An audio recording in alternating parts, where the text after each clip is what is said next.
O Carlos Orcades faz terrários há mais de 30 anos e é um trabalho que exige ainda mais dedicação e capricho, porque ele utiliza plantas vivas.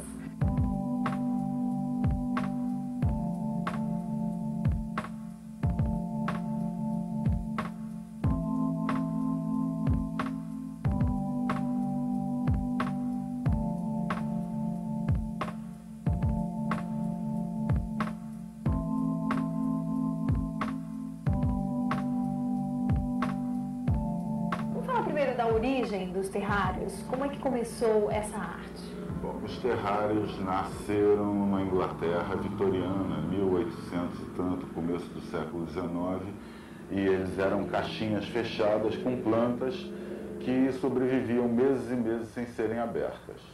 E você, como é que descobriu os terrários, como é que você teve acesso? A criança, eu estudei nos Estados Unidos, aí aquela sala americana de biologia, cheia de aquários, terrários, uma professora interessada. E aí comecei a fazer, daí não parei. Onde é que você foi buscar esses elementos para construir? Como é que é feito isso? Um terrário é um microsistema fechado que a única coisa que ele precisa é de luz. A bebida da planta é a água, mas a comida da planta é a luz, não é a terra. Você pode substituir a terra por fertilizantes, por tudo. Então consiste em você criar uma base estável para o terrário.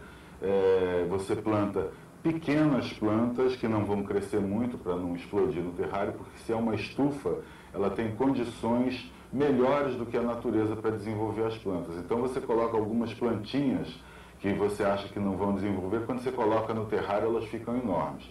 Então você tem que conhecer as plantas que não crescem, você usa geralmente musgos, pequenas samambaias, plantinhas dos lugares úmidos e escuros das florestas. Geralmente você pode plantar musgos num lugar à parte mais úmido e ir montando os terrários. É mais complicado lidar com os terrários usando as plantas vivas do que com plantas desidratadas, por exemplo?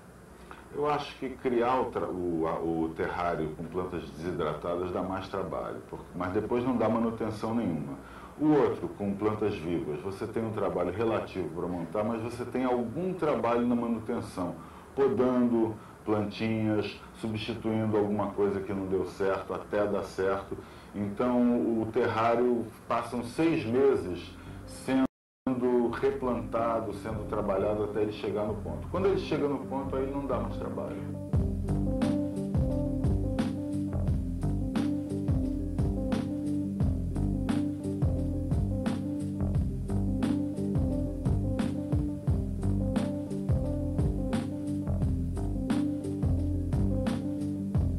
Esse terrário aqui que a gente tem, Carlos, como é que você pensou para elaborá-lo? É uma coisa de paisagismo, né? Você imagina um micropaisagismo, você precisa, nesse caso, por exemplo, você tem uma árvore muito bonita, né? Se você tem um objeto bonito para colocar no terrário, uma pedra bonita, uma árvore bonita, um tronco bonito, você já fez o terrário. Você imagina a topografia dele, faz um morrinho, uma caverninha. Se você quiser criar algum bicho como uma perereca, que são salamandras, que são animais dos terrários úmidos, eles vivem muito bem aqui. Você tem uma perereca aí, né? Aqui tem uma pererequinha que era um girino e que cresceu e virou, como aí tem pequenos insetos que se reproduzem, ela fica comendo os insetos e a coisa está rolando, já está uns 6 meses a perereca aí, feliz da vida. E você precisa utilizar água, tá sempre renovando? O terrário, por ser um sistema fechado, ele tem uma quantidade de água que condensa no teto do terrário, evapora e chove de novo. Por isso você não tem que mexer muito nele. É caro, Carlos, para manter? Nada, não tem custo nenhum, né? Se você tem as suas próprias plantas, não custa nada, só o preço do vidro.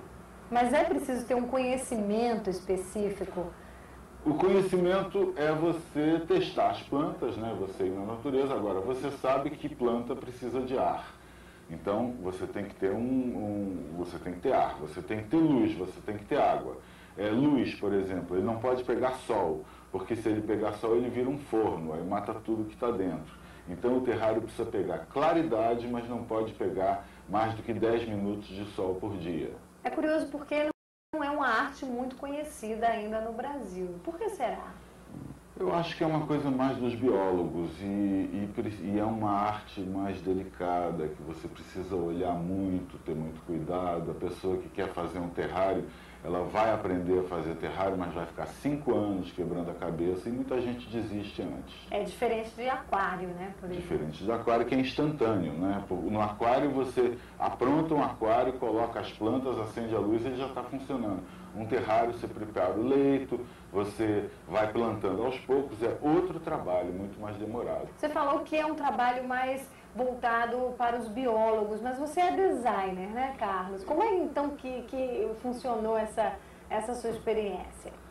Eu sou designer, mas o trabalho de biologia que eu faço é muito estético, são coisas muito bonitas. Então eu acho que eu casei bem a habilidade do designer com a vontade do biólogo.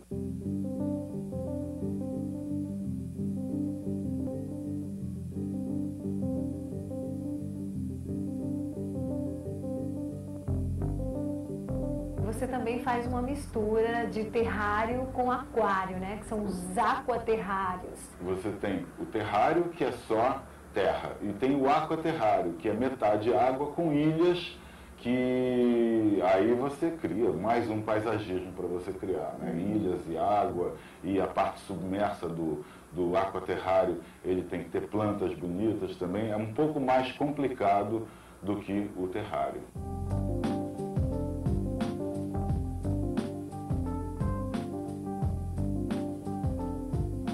E você acabou transportando para os teus aquários elementos dos terrários, né? Como é que foi? Eu comecei a fazer uns bonsais subaquáticos, que são arvorezinhas em miniatura, que você coloca dentro do aquário e elas começam a viver, mas são árvores puramente cenográficas. Você esculpe o tronco, dá um tratamento de fertilizante no tronco e coloca uma planta chamada musgo de Java em volta, amarrada, até ela pegar, depois ela vai crescendo e forma a copa de uma árvore em miniatura. É uma coisa que eu inventei e que você está tendo em primeira mão mundial, o lançamento dos bonsais aquarísticos fake.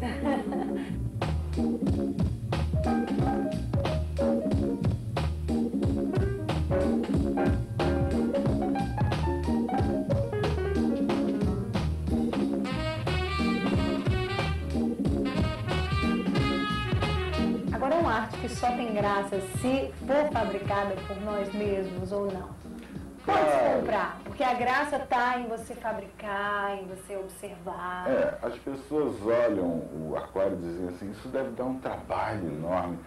Mas não é trabalho. Quem gosta, gosta de cuidar. Eu vejo as pessoas que criam passarinho, gostam de fazer o ninho do passarinho, limpar o passarinho todo dia. E com o aquário é a mesma coisa. Você dá comida para o peixe, você vê ele se desenvolvendo.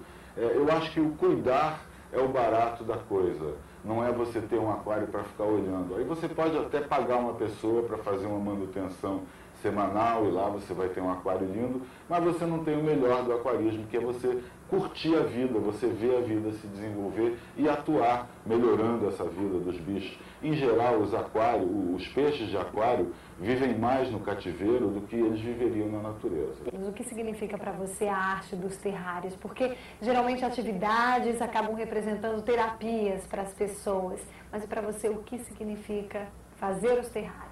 A graça do terrário é a miniatura, né? É você ser um miniaturista, você poder fazer uma paisagem pequena. A graça do terrário, na verdade, é você fazer, porque depois que ele está pronto, ele pouco muda, vira uma coisa como um quadro, um pôster na parede. Então, o grande barato mesmo é você desenvolver os musgos, você vai a Petrópolis, você pega no mato um pouquinho de musgo, uma plantinha, uma mini bromélia, implanta a bromélia num tronco, você faz a coisa toda. O barato é você construir mesmo.